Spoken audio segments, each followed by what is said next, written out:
News insight supported by उपकार चक्की fresh आटा खाएर त हेर्नुहोस्। प्लम्बर पाइप्स र फिटिङ टिकिरहन्छ चलिरहन्छ। स्वास्थ्य र शक्तिको लागि उपकार हनी।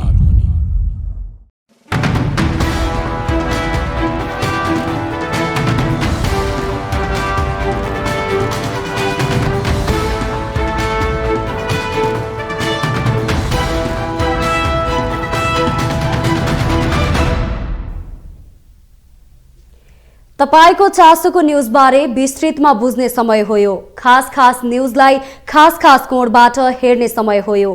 हरेक दिन यो समयमा हामी साझा र ताजा मुद्दा लिएर तपाईहरुमाझ आउनेछौं। नमस्कार, म प्रेजिना देवकोटा। सुरु गरौं हेडलाइन्सबाट। प्रतिनिधि सभाका नवनिर्वाचित सदस्यहरूले लिए पद तथा गोपनीयताको शपथ। नवनिर्वाचित सांसदहरूको विभिन्न जातिगत पोशाकले संघीय संसद भवन बन्यो आकर्षणको थलो। प्रधानमन्त्री पदमाथिको दावी नछाड्ने माओवादी केन्द्रको संकेत। पुष्पकमल दाहाललाई दिनुपर्ने अर्थमन्त्री शर्माको भनाई। कांग्रेसले प्रधानमन्त्री नछाड्ने अर्जुन नरसिंह केसीको अडान। जेल मुक्त हुने बित्तिकै चार्ल्स सोबराजलाई अध्यागमन विभागले सोझै फ्रान्स डिपोर्ट गर्ने। सोबराजलाई लागेको सबै अभियोगबाट मुक्त गरिने।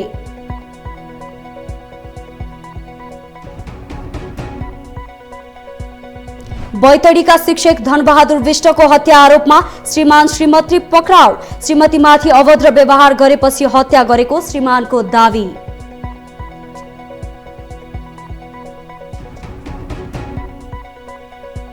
र नियम बाहिर गई भित्री कारोबार गरेको आरोपमा धितोपत्र बोर्डद्वारा शिवम सिमेन्टमाथि अनुसन्धान सुरु। अनुसन्धानको टुङ्गो चाँडै लाग्ने बोर्डको प्रष्टोक्ति।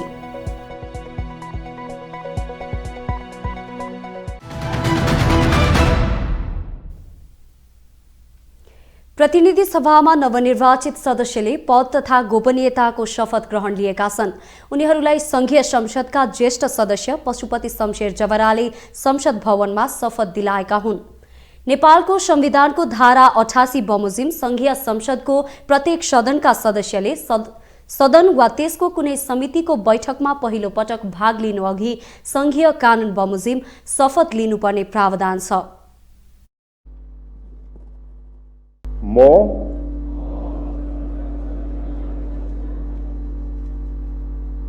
मुलुक र जनता प्रति पूर्ण वफादार रही सत्यनिष्ठापूर्वक प्रतिज्ञा गर्छु। ईश्वरको नाममा शपथ लिन्छु।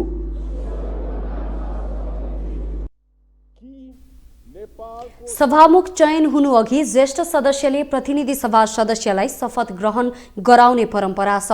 ज्येष्ठ सदस्यले राष्ट्रपतिबाट शपथ ग्रहण लिएपछि अन्य सदस्यलाई उनले शपथ गराउने प्रावधान छ।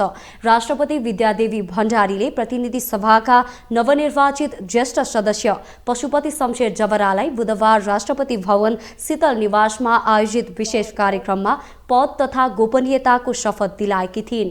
प्रतिनिधि सभाको सभामुख र उपसभामुखको निर्वाचन नभएको वा दुवै पद रिक्त भएको अवस्थामा प्रतिनिधि सभाको बैठकको अध्यक्षता उपस्थित सदस्य मध्ये उमेरका हिसाबले ज्येष्ठ सदस्यले गर्ने सबै संवैधानिक व्यवस्था छ।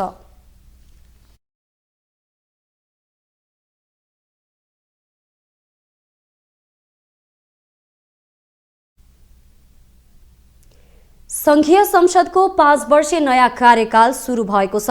आशा र भरोसाको केन्द्र बनेको संघीय संसद भवनमा ईश्वर, देश र जनताको नाममा शपथ लिँदै यो 5 वर्षको आफ्नो कार्यकाललाई ईश्वरप्रति अनुशासित रहेर र देश तथा जनताको हितमा काम गर्ने कसम नवनिर्वाचित सांसदहरूले खाएका छन्। लगभग 45% नयाँ सांसदहरूको उपस्थिति रहेको वर्तमान संसदप्रति जनताको आशा भरोसामा पनि अचम्मले नै चुलिएको छ। एक रिपोर्ट। अपराह्न 1 बजेका लागि राखिएको शपथ ग्रहण कार्यक्रम अगावै सांसदहरूको मेला सङ्घीय संसद भवनमा लागिसकेको थियो। नेपाल 4 जात 36 वर्णको साझा फुलबारी हो भन्ने भनाइलाई चरितार्थ गराउँदै कतिपय सांसदहरू आफ्नै जातिगत पोसाकमा सजिएर संसद भवन पुगेका थिए। तर दौरा सुरुवाल र सारी चोली पनि फर्किएको महसुस धेरैले गरे र केहीले आफ्नै मातृभाषामा शपथ पनि लिए। यही कारण संसद भवनको दृश्य रोचक, रोमाञ्चक र आकर्षक देखियो।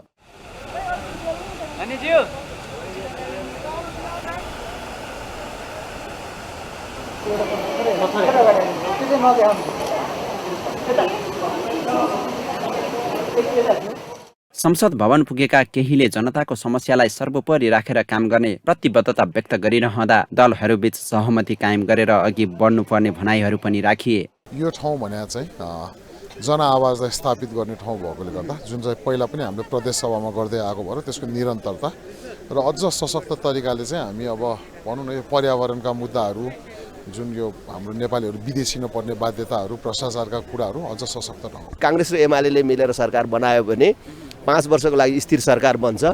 हाम्रो चाहिँ त्यो चाहना छ, काङ्ग्रेस र एमाले मिलेर सरकार बनाउनुपर्छ। अब बनाउन सकेनन् भने गठबन्धन छ, त्यो गठबन्धनले बनाओस्।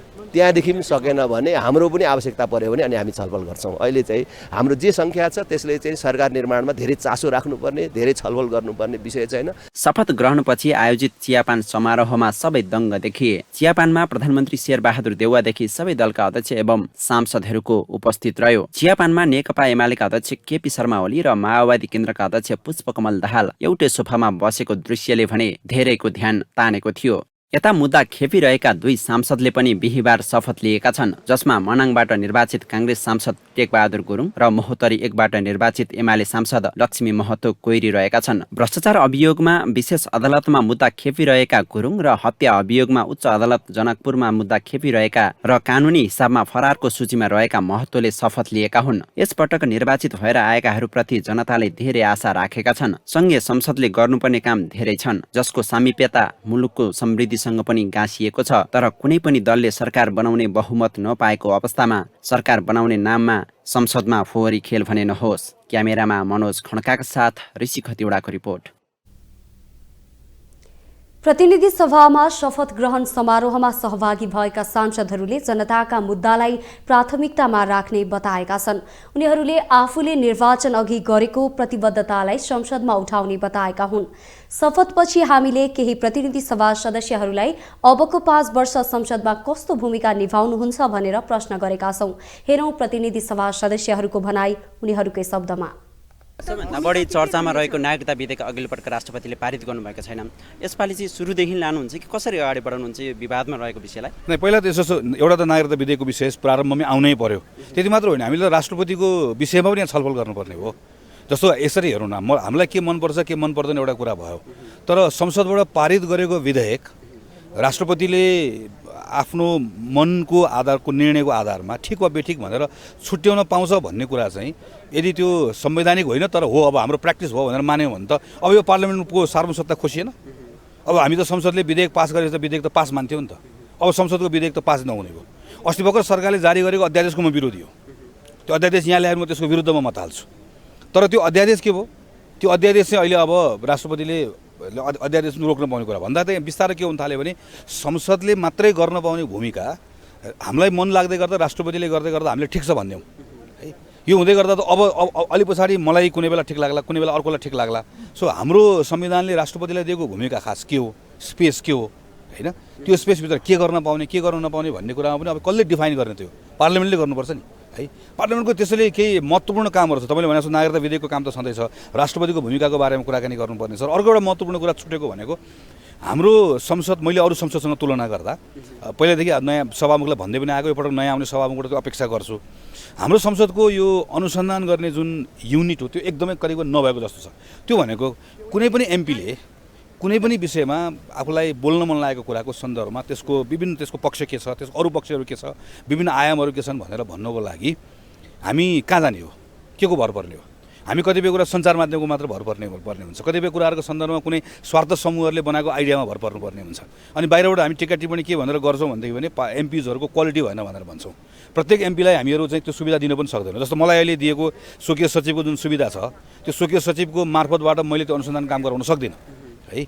त्यसो के भन्दा त पार्लियामेन्टको लाइब्रेरीलाई यदि हामीले रिसर्च युनिटको रूपमा लिएर गएर पार्लियामेन्टको लाइब्रेरीलाई बलियो बनायो भने कुनै पनि सांसद, यहाँ आउनुभएको सांसदले कुनै पनि विषयको बारेमा त्यो लाइब्रेरी जो जसले रिसर्च युनिटको रूपमा नि काम गर्छ त्यहाँ गएर ल मलाई यो विषयको बारेमा चाहिँ मलाई यसको विविध पक्षको बारेमा जान्न मन लागेको छ, राजनीतिक निर्णय सांसदको त यसको पक्ष के छ। जस्तो म उदाहरणको लागि कुनै सांसदले आएर सुन्ने समयमा आएर कुनै कुरा बोल्दिनुहुन्छ, तर त्यो उहाँले बोलेको कुराको नेपालको कानुनसँग त्यो मिल्छ कि मिल्दैन, उहाँले बोलेको कुराले आर्थिक दायित्व कति सृजना गर्छ, त्यो आर्थिक दायित्व वहन गर्न सक्ने क्षमता हामीसँग छ कि छैन भन्ने कुरा त्यो सांसदले जानेर बुझेर गऱ्यो भने सांसदको क्वालिटी रहन्छ। जान्ने बुझ्ने हामी सोध्न कहाँ जाने हो त।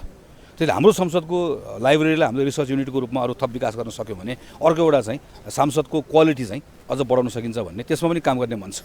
नीति नियम कानुन बनाउने यो प्रतिनिधि सभा एउटा पक्ष हो।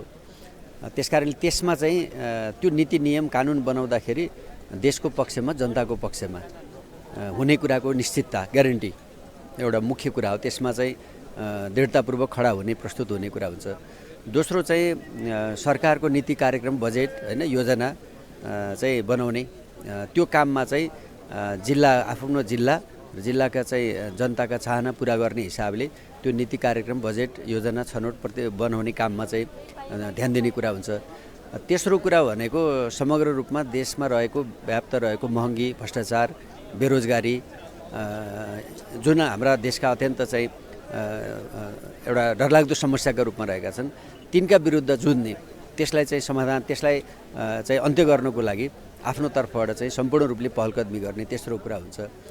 त्यसैले यिनी विषयहरूमा चाहिँ पार्टीको चाहिँ नीतिभित्र बसेरै गर्ने हो यो कुरा हैन। पार्टीको घोषित जे नीति छ, कार्यक्रम छ, लक्ष्य उद्देश्य छ त्यसमा केन्द्रित भएर त्यसलाई चाहिँ आधारित भएर यी तीनवटै पक्षमा चाहिँ दृढतापूर्वक काम गर्न सकिन्छ। करिब निश्चित छ। त्यसमध्ये को प्रधानमन्त्री भन्ने कुरा सहमतिको आधारमा टुङ्गिने कुरा हो। त्यसकारण अब यो छलफल सहमतिकै प्रक्रियामा अगाडि छ, त्यो सहमतिपछि मात्रै थाहा हुने कुरा हो। महासचिवलाई नै हराएर संसद भवन प्रवेश गर्न पाउँदा, यद्यपि तपाईँ पहिला पनि सांसद हो, महासचिवलाई एमालेका महासचिवलाई हराएर यहाँ आउँदा कस्तो लाग्यो?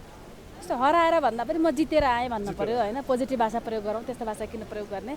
मैले अब विगतमा पनि म 2 पटक समानुपातिकतर्फ सांसद थिएँ र अहिले आउँदाखेरि त्यस्तो अब संसदकै हिसाबले आफ्नो कार्यक्षेत्रका हिसाबले केही फरक अनुभूति हुने कुरा भएन। तर पनि फेरि अब जनताप्रतिको दायित्व होइन, प्रत्यक्ष मतदातासँग भेटेर मतदान प्रक्रियाबाट आइसकेपछि त्यताको दायित्व अलि बढी बढेको महसुस भएको छ। हामीलाई प्राप्त जनमत सरकार बनाउन पुग्ने जनमत हामीलाई छैन। यद्यपि कसैलाई पनि बहुमत नआएको परिप्रेक्ष्यमा चौथो ठुलो दलका रूपमा हाम्रो पनि एक किसिमको एउटा कुनै ढङ्गले हामीले नेतृत्व गर्न सक्ने अवस्था रहन्छ कि भन्ने विषयलाई हामीले एकदमै सामान्य छलफलको विषय त बनाएका छौँ। बाँकी हेर्दै जाउँ, किनभने जनमतबाट प्राप्त भएको ठुलो राजनीतिक दलले नै सरकार चलाउने हो। अब संवैधानिक व्यवस्था अनुसार नै अगाडि बढ्नुपर्ने हुन्छ। अनिर्णयको बन्दी बनेको नबनोस् भन्ने कुरामा पनि हामी सचेत रहनुपर्ने हुन्छ। बाँकी हेर्दै जाउँ। काङ्ग्रेस र एमाले मिलेर सरकार बनायो भने 5 वर्षको लागि स्थिर सरकार बन्छ। हाम्रो चाहिँ त्यो चाहना छ। काङ्ग्रेस र एमाले मिलेर सरकार बनाउनुपर्छ। अब बनाउन सकेनन् भने गठबन्धन छ, त्यो गठबन्धनले बनाओस्। त्यहाँदेखि पनि सकेन भने हाम्रो पनि आवश्यकता पर्यो भने अनि हामी छलफल गर्छौँ। अहिले चाहिँ हाम्रो जे सङ्ख्या छ त्यसले चाहिँ सरकार निर्माणमा धेरै चासो राख्नुपर्ने, धेरै छलफल गर्नुपर्ने विषय छैन। सरकार बनिसकेपछि सरकारका नीति कार्यक्रम कस्तो हुन्छ अनि त्यसमा हामी दृष्टिकोण बनाएर अगाडि बढ्छौँ र हामी पनि सहभागी हुनुपर्ने, हामीले पनि समर्थन गर्नुपर्ने परिस्थिति भयो भने के कजको लागि सरकार बन्दैछ, सरकारले हिजोभन्दा आज के फरक पार्छ, त्यो कुराहरूमा स्पष्ट भएपछि अनि समर्थन र विरोध गर्छ। यो चाहिँ 5 वर्ष यो संसदको आयु हुन्छ भनेर चर्चा गरिन्न। यसको चाहिँ 2.5 वर्षमै टुट्छ, फेरि नयाँ निर्वाचन हुन्छ भनिन्छ। तपाईँलाई चाहिँ के लाग्छ? अब त्यस्तो हुने अलि सम्भावना चाहिँ कम देख्छु म, किनभने अब धाराहरू धेरै उपधाराहरू छन्, यसमा चाहिँ वैकल्पिक व्यवस्थाहरू छन्। त्यो भएर त्यसको चाहिँ परिकल्पना अहिले नै नगरौँ, त्यो भरमा पनि नबसौँ। जनताले मत दिएकै छन्, बहुदलीय व्यवस्थाको विशेषता नै त्यो हो।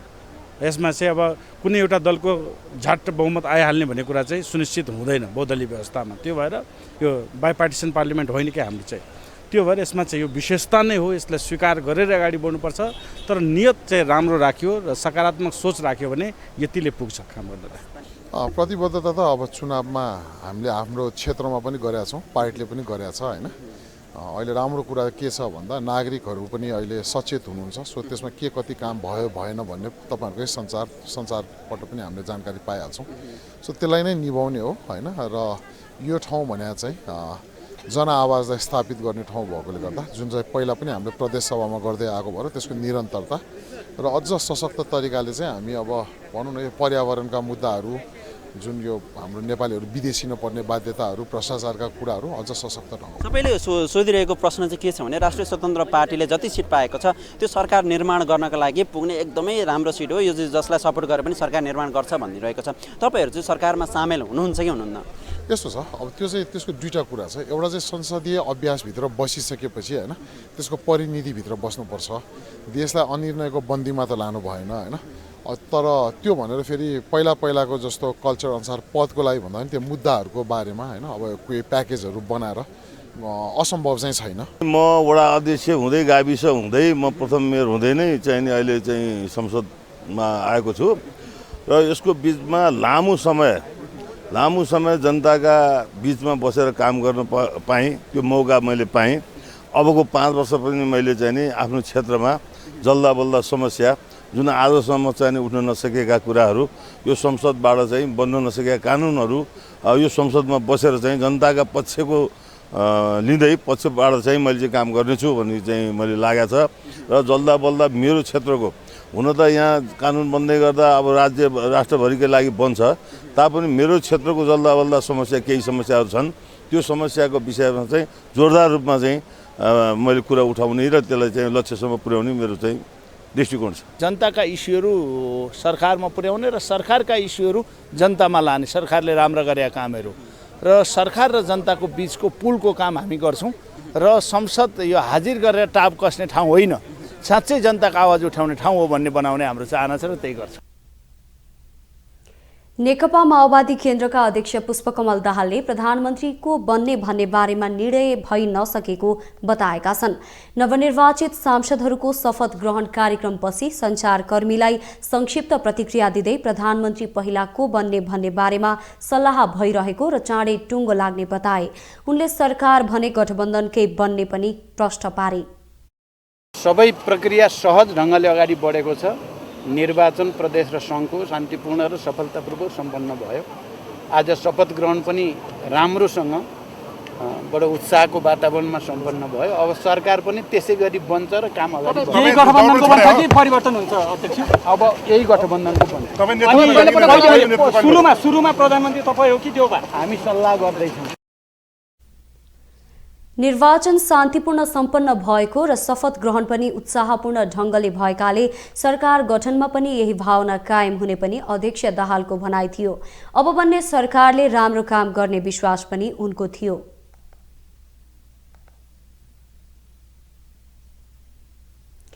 नेकपा माओवादी केन्द्रले प्रधानमन्त्री पदमाथिको आफ्नो दावी नछाड्ने संकेत दिएको छ।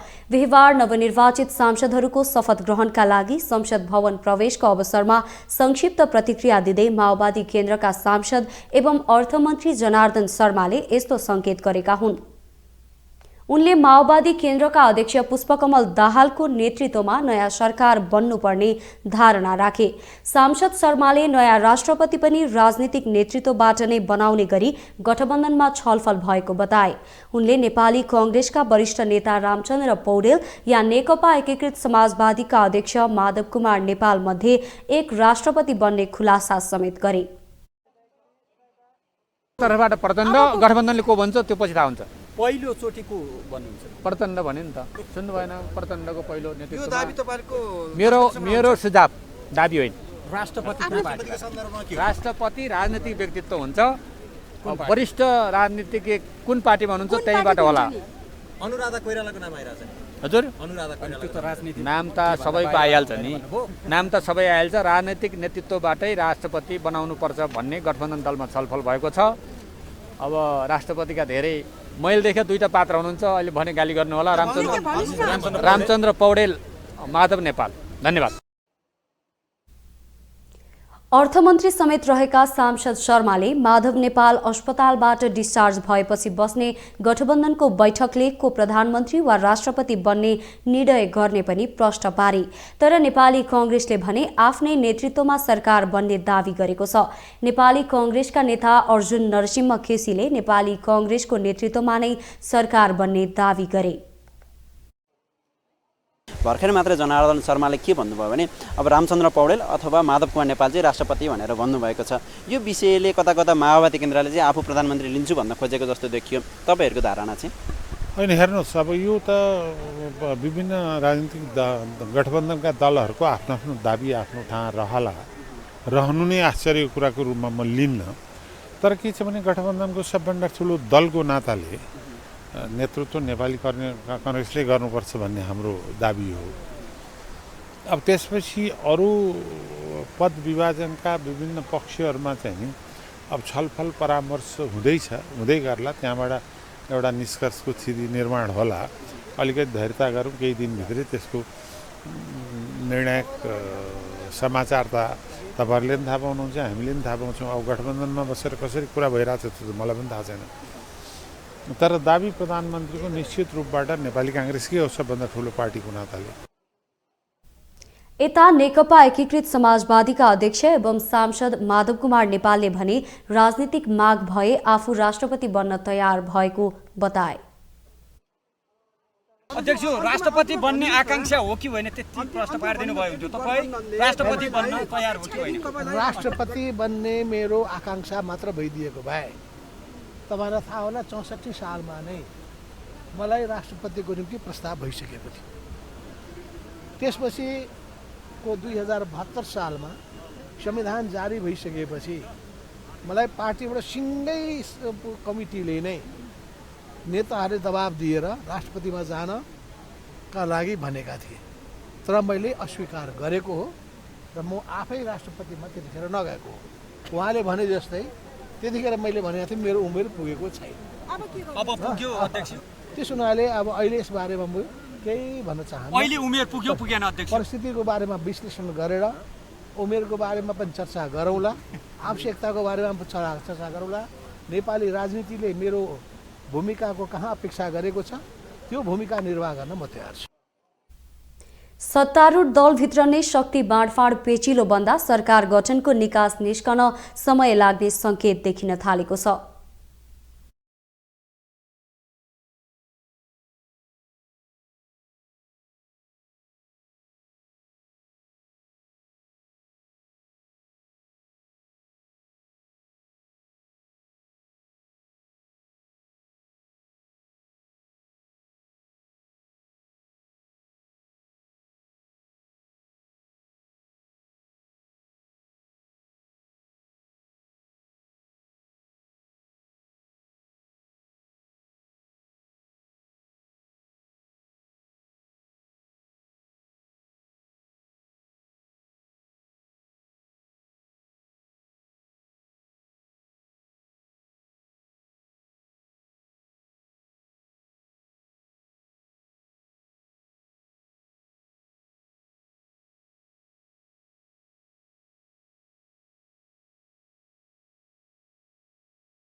प्रजातन्त्र अझै 2062-63 को आन्दोलनपछि भन्न थालिएको नाम लोकतन्त्र।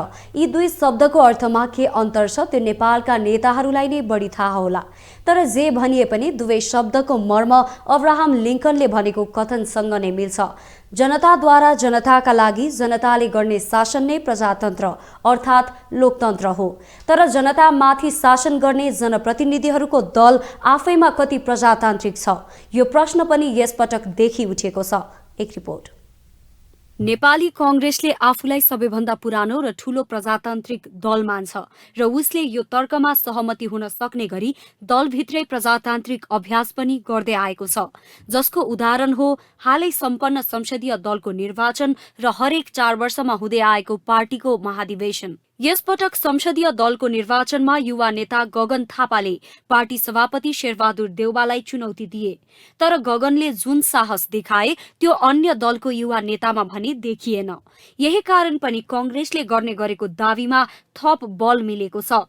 हुन त नेपाली कंग्रेसमा यसअघिका संसदीय दलको निर्वाचनमा पनि कहिल्यै सर्वसम्मत भएन। यस्तै पार्टी सभापति पद पनि निर्विरोध भएको इतिहास कम छ। मैले उहाँहरूसँग गरेको बाचा पूरा गर्नका निम्ति मैले आफ्नो प्रयत्न गर्न सकेँ। स्वाभाविक रूपमा मेरो अपेक्षा मेरो अरू सांसद साथीहरूले पनि आफूले गर्नुभएको बाचालाई सम्झनुहुन्छ भन्ने थियो। सायद यो बेलामा त्योभन्दा अरू कुराको सम्झना अथवा भनौँ पार्टीभित्रका आफ्ना अरू कुराहरू आफ्ना उहाँहरूको निर्णयका केही आधारहरू थियो होला, त्यसमा मैले प्रश्न गर्न पनि मिल्दैन। त्यो सबैले आफ्नो मत प्रयोग गरेको हो। तर मैले मेरो निरन्तर रूपमा मेरो आफ्नो प्रयत्न लगातार मैले गरिराख्छु। नेपाली कांग्रेसको मेरो आफ्नो काम पनि गर्छु। नयाँ निर्वाचित हुनुभएको दलको नेतालाई मद्दत पनि गर्छु, सहयोग पनि गर्छु। तर किन नेपाली कांग्रेसले नयाँ नेतृत्व पाउनुपर्छ भन्ने कुराको सन्दर्भमा त्यो लगातार लागि पनि राख्छु। तर यसपटक गगन थापाले देखाएको साहसको तारिफ गर्ने अन्य दलका युवा नेताहरू आफ्नै दलहरूभित्र भने सर्वसम्मतिको पक्षमा थपडी बजाउनमा नै रमाए। यसपटक नेकपा एमालेमा अध्यक्ष केपी शर्मा ओली संसदीय दलको नेतामा सर्वसम्मत चुनिए। नेकपा माओवादी केन्द्रका अध्यक्ष पुष्पकमल दाहाल पनि सर्वसम्मत नेता बने। यता नेकपा एकीकृत समाजवादी पार्टीका माधव कुमार नेपाल पनि सर्वसम्मत नै संसदीय दलको नेता चुनिए। यति मात्र नभई नयाँ उदाएका दलमा पनि टक्कर अर्थात् प्रजातान्त्रिक अभ्यासको अवस्था देखिएन। राष्ट्रिय स्वतन्त्र पार्टी भित्र रवि लामिछाने निर्विरोध संसदीय दलको नेता बन्दा जनमत पार्टीको संसदीय दलको नेता पनि निर्विवाद रूपमा सीके राउत बने। यस्तै लोकतान्त्रिक समाजवादी पार्टी लोकसभा अध्यक्ष महन्त ठाकुर पनि सर्वसम्मत रूपमा संसदीय दलको नेता बने। नेपालमा अग्रजलाई मान्ने परम्परा विचित्रको छ। यही विचित्रताको प्रभाव हो यो दलहरूमा देखिएका दास अभ्यास। शीर्ष नेताको विरोध गरे पार्टी राजनीति सखाप हुन्छ भन्ने भए र मानसिकताले काम गर्दा धेरै युवाहरू पार्टीमा प्रभावकारी भूमिका खेल्न नपाइ नै सन्यासको चरणमा पुग्छन्, जसको कारण ऊर्जाशील उमेर शीर्ष नेताहरूको पछि लाग्दै बित्ने गर्छ धेरैको। दलहरूभित्र प्रजातान्त्रिक अभ्यासको आचरण प्रजातान्त्रिक रूपमा नबनेसम्म प्रजातन्त्र प्रतिको दलहरूको दृष्टिकोण देखावा मात्र बनेको छ भन्दा फरक नपर्ला। प्रतिनिधि सभाका नवनिर्वाचित सांसदहरूले शपथ लिएसँगै संसदको अन्य प्रक्रिया पनि सुरु भएको छ। अब प्रतिनिधि सभाबाट पहिलो चरणमा सभामुख चयन, राष्ट्रपति निर्वाचन, प्रधानमन्त्रीको निर्वाचनका कामहरू हुनेछन्। यी प्रक्रियाहरू कसरी सञ्चालन हुँदैछन् भन्ने विषय प्रश्न पार्न हामीले संघीय संसद सचिवालयका प्रवक्ता रोजनाथ पाण्डेसँग कुराकानी गरेका छौं। अब संवैधानिक व्यवस्था अनुसार निर्वाचन आयोगले निर्वाचन सम्पन्न भएको प्रतिवेदन राष्ट्रपतिज्यूकोमा बुझाइसकेपछि त्यसको 1 महिनाभित्रमा चाहिँ यो संसदको बैठक आह्वान गर्ने जुन प्रावधान रहेको छ। अब यो बीचमा सरकार गठनको लागि आह्वान गरिसक्नु भएको छ। 10 गते 5 बजेसम्म सरकार गठन गर्ने प्रक्रिया अगाडि बढ्छ नै। त्यसरी बनेको सरकारले पनि विश्वासको मत लिनको लागि 35 दिन टाइम राखिदिएको थियो भनेपछि अब छिटै अधिवेशन आह्वान हुने हामी अपेक्षा गर्न सक्छौँ। संसदको बैठक आह्वान भइसके राष्ट्रपतिज्यूबाट आह्वान भइसकेपछि पहिलो बैठकको अध्यक्षता ज्येष्ठ सदस्यले गर्नुहुन्छ। त्यो बैठकबाट एउटा त प्रतिनिधि सभाले आफ्नो कार्यविधि नियमावली अन्तरिम नियमावली पनि बनाउन सक्छ अथवा पुरानोलाई संशोधन गरेर अगाडि जाने पनि एउटा स्ट्राटेजी बनाउँछ होला। सँगसँगै त्यसको 15 दिनभित्र सभामुख निर्वाचन गर्ने एउटा कानुनी प्रावधान छ। त्यही अनुसार सभामुख निर्वाचन प्रक्रिया अगाडि बढ्छ। तपाईहरु चाहिँ कतिको तयार हुनुहुन्छ? कतिको यो बीचमा यो तयारी गर्नमा कतिको अप्ठ्यारो गाह्रो साह्रो के रह्यो अलिकति अनुमति पनि? अब हामीले यो बीचमा विगतमा चाहिँ कम सङ्ख्यामा दलहरू राष्ट्रिय पार्टीको रूपमा उपस्थित थियो भने यो पटक चाहिँ धेरै दलहरू राष्ट्रिय पार्टीकै रूपमा पनि धेरै दलहरू आउनु भएको छ। त्यो बाहेक अरू सांसद भएका दलहरू पनि धेरै सङ्ख्यामा हुँदाखेरि हामीलाई उहाँहरूको दलको कार्यालय म्यानेज गर्न बढी सकस भएको थियो। कार्यालयका भौतिक कक्षहरू चाहिँ उपलब्ध थिएनन्, तर हामीले समन्वय गरेर विभिन्न निकायसँग सम्पर्क गरेर ती कार्यालयहरू अहिले व्यवस्थापन गरेर अन्तिम चरणमा पुर्याएका छौँ। सभा हल अहिले नयाँ भवनतिर जाने स्थिति छैन, त्यहाँ अझै 1.5-2 वर्ष लाग्छ कि जस्तो देखिन्छ। त्यसैले यो अवस्थामा यही बानेश्वरको हलमा नै अब आज शपथ ग्रहण कार्यक्रम पनि सम्पन्न भयो। त्यसै गरी अब अहिले छिटै सुरु हुने सङ्घीय संसदको प्रतिनिधि सभाको बैठक राष्ट्रिय सभाको यही बानेश्वरमै हुने स्थिति चाहिँ अहिले हामी देख्छौँ। अब छिट्टै बैठक सुरु हुन्छ। हामी यहाँ भएका उपकरणहरूलाई इन्ट्याक्ट राखेका छौँ।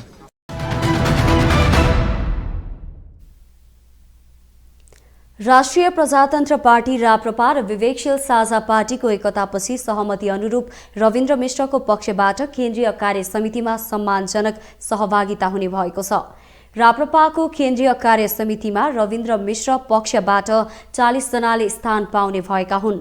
विवेकशील साझा पार्टीमा समेत प्रवक्ता रहेका शरदराज पाठकलाई राप्रपाको महामन्त्रीको जिम्मेवारी दिइने भएको छ। मिश्रले विवेकशील साझा छाडेपछि पाठकले पनि सो पार्टी छाडेका थिए। काठमाडौँ 1बाट प्रतिनिधि सभामा चुनाव लड्दा मिश्रसँगै चुनावी प्रचारमा हिँडे पनि पाठकले राप्रपा प्रवेश भने गरिसकेका थिएनन्।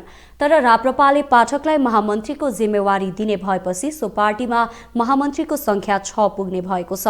धवल शमशेर जबरा, भुवन पाठक, कुन्ती कुमारी शाही, राजेन्द्र गुरुङ र प्रहलाद प्रसाद राप्रपाको महामन्त्रीको जिम्मेवारीमा रहँदै आएका छन्। सहमति अनुरूप अब रविन्द्र मिश्र राप्रपाका वरिष्ठ उपाध्यक्षको जिम्मेवारीमा हुनेछन्। यस्तै केन्द्रीय कार्य सम्पादन समितिमा निरुपमा यादव, शोभा शाक्य, अनुपमान सैजु, कर्णबहादुर शाही, नारायण कोइराला, शरदराज पाठक, रविन्द्र मिश्र रहनेछन्। महामन्त्री शरदराज पाठकले पाउँदा सहमहामन्त्रीमा उज्जवल कृष्ण श्रेष्ठ र अमृत पुडासैनी पनि रहनेछन्। यस्तै सहायक महामन्त्रीमा हरिकृष्ण अधिकारी र सौरेन्द्र बहादुर शाह पनि रहनेछन्। केन्द्रीय सदस्यमा विवेकशील साझाबाट आएका 24 जनालाई स्थान दिएको छ।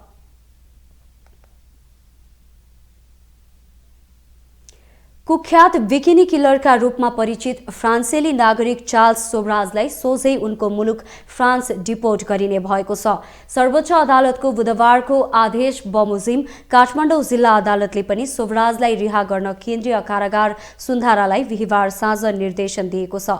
एक रिपोर्ट। सर्वोच्चले भक्तपुर अदालतबाट चलेको मुद्दामा चार्ल्स सोब्राजलाई तत्काल रिहा गरी 15 दिनभित्र स्वदेश फर्काउन आदेश दिएको थियो। त्यसबाहेक पनि सोब्राज विरुद्ध काठमाडौँ जिल्ला अदालतमा थप 2वटा जाली राहदानी र ज्यान मार्ने उद्योगका मुद्दा भेटिएपछि रिहा गर्ने विषयमा अल्मलिँदा कारागार व्यवस्थापन विभाग काठमाडौँ अदालत पुगेको थियो। बिहिबार साँझ काठमाडौँ अदालतले 2 मुद्दाको हकमा समेत बुधबार सर्वोच्चबाट भएको आदेश बमोजिम नै सोब्राजलाई रिहा गर्न अनुमति दिएको हो। यससँगै विभाग अहिले उनलाई रिहा गरेर अध्यागमन विभागमा जिम्मा लगाउने तयारीमा छ। भक्तपुर जिल्ला अदालत र काठमाडौँ जिल्ला अदालतबाट त्यहाँको रेकर्ड भिडान गरेर हामी माग गरिसकेका छौँ थुनाका लागि आदेश र सोही अनुसार अब हामी थुनामुक्त गर्ने तयारीमा छौँ र हामीले थुनामुक्त गर्नका लागि अध्यागमन विभागमा लगेर बुझाउँछौँ। अब त्यसका लागि अध्यापन विभागले तयारी गरेपछि हामी त्यहाँ पुर्याउँछौँ। सोब्राजमाथि 2032 सालमा भक्तपुरमा अमेरिकी नागरिक कोन्नी जो ब्रोन्चिज र क्यानेडियन नागरिक क्यारियर लरेन्टको हत्या गरेको अभियोग लागेको थियो। भक्तपुर जिल्ला अदालतले सोब्राजलाई ती 2 विदेशीको हत्यामा दोषी ठहर गर्दै सर्वोच्च सहित जन्मकैद 20 वर्ष सजाय सुनाएको थियो, जसलाई सर्वोच्च अदालतले 2067 साउन 14मा सदर गरेको थियो। 2060 सालमा नेपाल आएका बखत सोब्राज त्यसभन्दा 28 वर्ष पहिलेको हत्या अभियोगमा पक्राउ परेका थिए। 2060 असोज 2मा पक्राउ परेका सोब्राज विरुद्ध त्यसपछि मात्रै पुराना मुद्दा बिउत्याएर फैसला गरिएको थियो। उनलाई भएको जन्मकैद अनुसार 2080 असोज 1 सम्म उनी थुनामा बस्नुपर्ने थियो। हाल 78 वर्ष पुगेका सोब्राजले आफूले पनि ज्येष्ठ नागरिकले पाउने कैद छुटको सुविधा पाउनुपर्ने माग गर्दै आएका थिए। त्यसका लागि उनले बारम्बार सर्वोच्च अदालतमा रिट दायर गर्दै आएका थिए। क्यामेरामा नवीन भण्डारीका साथ शर्मिला नगरकोटीको रिपोर्ट। अन्ततः बैतडी प्रहरीले शिक्षकको हत्यारा फेला पारेको छ।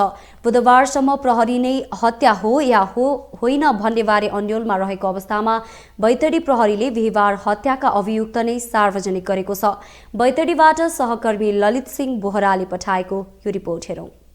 बैतडीको सुर्नया गाउँपालिका 2 ग्वानी घर भई कृष्ण माविमा पढाउँदै आएका शिक्षक धनबहादुर विष्टको हत्यामा संलग्न अभियुक्त सार्वजनिक गरिएको छ। जिल्ला प्रहरी कार्यालय बैतडीले बिहिबार पत्रकार सम्मेलन गर्दै अभियुक्तलाई सार्वजनिक गरेको हो। जिल्लाको पुर्चौडी नगरपालिका 3 न्वादेउ घर भएका पर्जा बोहरा र बिमला बोहरालाई प्रहरीले सार्वजनिक गरेको हो। उनीहरू दुवैजना श्रीमान श्रीमती हुन्। बिमला बोहरा कृष्ण मावि पाटनको छात्रावासमा बस्दै आएकी थिइन्। उनी कृष्ण माविमा कम्प्युटर डिप्लोमा 4औं वर्षमा अध्ययनरत छिन्। पुष 1 गते राति शिक्षक विष्टले बिमला बोहरामाथि अभद्र व्यवहार गरेको र त्यसको झोकमा उनका श्रीमान पर्जा बोहराले शिक्षक विष्टलाई मुक्का हानेर ढलाएको प्रहरीको अनुसन्धानले देखाएको छ। त्यसपछि पर्जाले उनको छाती र मुखमा हानेर हत्या गरिएको देखिएको प्रहरीको भनाइ छ। पर्जा बहादुर बोहरा र बिमला बोहरालाई 2079 9 महिना 6 गते नेन्द्रमा लिई पक्राउ गरी सम्मानित बैतडी जिल्ला अदालतमा पेश गरी अनुसन्धानको लागि पहिलो पटक थप अनुसन्धानका लागि 10 दिनको म्याद लिएको छ। छात्रावासमै हत्या गरेका विष्टको शवलाई घटना लुकाउन छात्रावास पछाडि दुवैजना मिलेर फालेको प्रहरीको अनुसन्धानले देखाएको छ। घटनामा अभियुक्तमाथि थप अनुसन्धान भइरहेको र घटनामा अन्यको संलग्नताका विषयमा पनि प्रहरीले अनुसन्धान गरिरहेको छ। अङ्गालो हाली हातपात गर्न खोजेको देखि रिस थाम्न नसकी आवेशमा आई धनबहादुर विष्टलाई सिँढीबाट तल तानी भुइँमा पछाडि छातीमा र मुखमा मुक्का हानी ढालेको। तत्पश्चात पर्जा बहादुर बोहराले सो स्थानदेखि अलि पर लगी एक हातले मृतक धनबहादुर विष्टको मुख छोपी अर्को हातले नजिकै रहेको कडा वस्तु समाती टाउको र आँखाको नजिकको भागमा हानेको अनुसन्धानको क्रममा खुल्न आएको छ।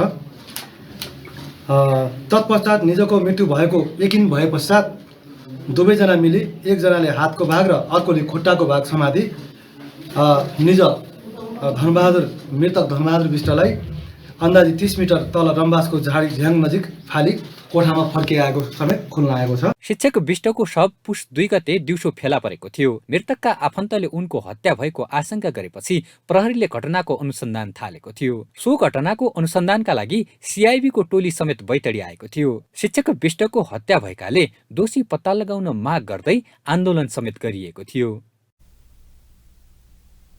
शिवम सिमेन्टका सञ्चालक समितिका अध्यक्ष सहित अन्य व्यवस्थापनका कर्मचारीहरूमाथि धितोपत्रको भित्री कारोबार इन्साइडर ट्रेडिङको अभियोगमा अनुसन्धान सुरु गरिएको छ। धितोपत्र सम्बन्धी ऐन नियमको व्यवस्थाभन्दा बाहिर गएर कारोबार गरिएको आरोपमा नेपाल धितोपत्र बोर्डले अनुसन्धान सुरु गरेको हो। एक रिपोर्ट।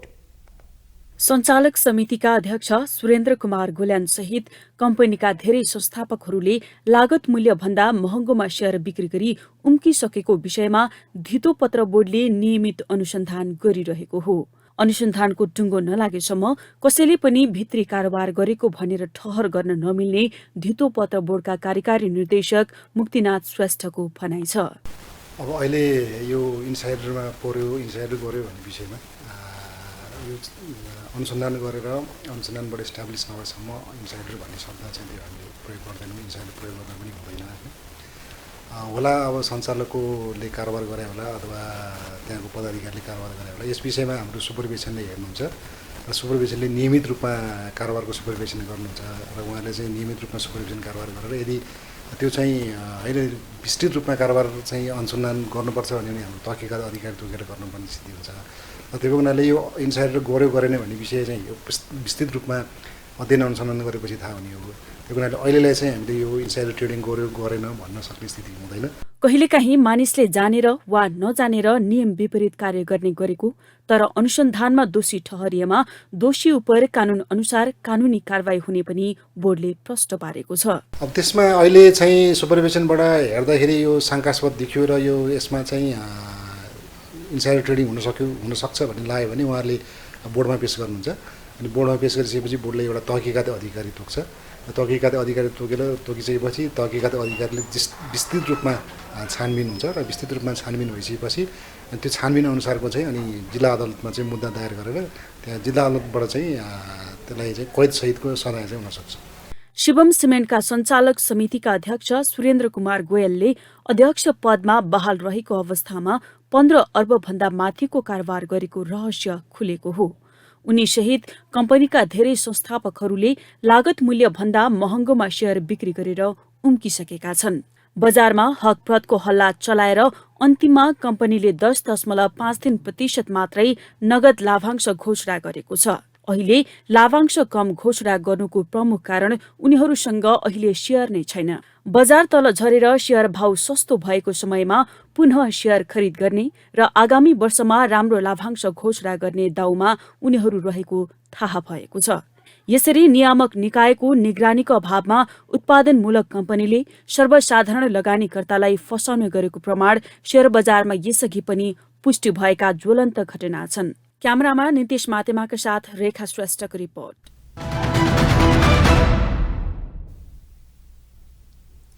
अमेरिकाले रुससँग युद्ध लडिरहेको युक्रेनलाई उच्च क्षमताको मार हान्न सक्ने र प्रतिरक्षात्मक हतियारसहित आर्थिक सहयोग उपलब्ध गराउने भएको छ।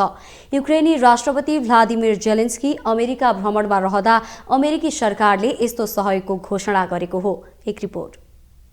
बुधबारदेखि अमेरिकाको भ्रमणमा रहेका युक्रेनी राष्ट्रपति जेलेन्स्की र अमेरिकी राष्ट्रपति जो बाइडेन बीचको भेटवार्तामा अमेरिकाले सहयोगको घोषणा गरेको हो। अमेरिकाले प्याकेजमा गर्ने सहयोग अनुरूप युक्रेनलाई $1.85 बिलियन र पेट्रियट एयर डिफेन्स सिस्टम उपलब्ध गराउने भएको छ। गत फेब्रुअरीमा रुससँग युद्ध सुरु भएपछि युक्रेनी राष्ट्रपति जेलेन्स्की पहिलो विदेश भ्रमणको क्रममा अमेरिका पुगेका छन्। यो किभको लागि ठूलो सफलताको रूपमा हेरिएको छ। यो भ्रमण र भेटका लागि युक्रेनले निरन्तर अमेरिकामाथि दबाव दिँदै आएको थियो। अमेरिकाको सहयोगको यो घोषणा युक्रेनप्रति अमेरिकाको समर्थनको रूपमा मात्र हेरिएको छैन। रुसमाथि दबाव दिन यसले युक्रेनलाई नैतिक बल पनि मिलेको बताइन थालेको छ। जेलेन्स्कीले अमेरिकी संसदलाई सम्बोधन गर्दै युक्रेनले रुससँग कहिल्यै पनि आत्मसमर्पण नगर्ने बताएका थिए। सहयोगको घोषणापछि अमेरिकी विदेश मन्त्री एन्टोनी ब्लिङ्केनका अनुसार अमेरिकाले सहयोगको घोषणा गरेको पेट्रियट एयर डिफेन्स सिस्टम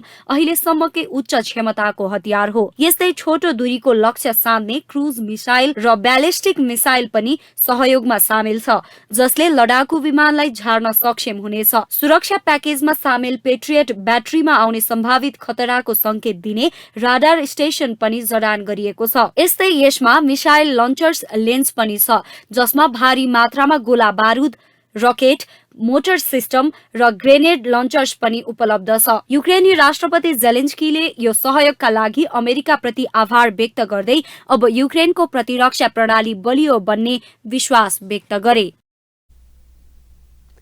देश विदेशका यस्तै विभिन्न विषयवस्तुसँग हामी तपाईलाई जोडिरहनेछौँ न्युज इनसाइडमा। नमस्ते।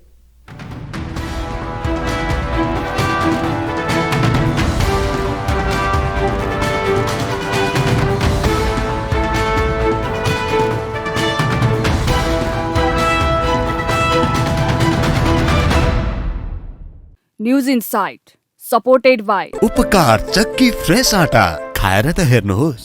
प्लम्बर पाइप्स र फिटिङ टिकिरहन्छ, चलिरहन्छ। स्वास्थ्य र शक्तिको लागि उपकार हनी।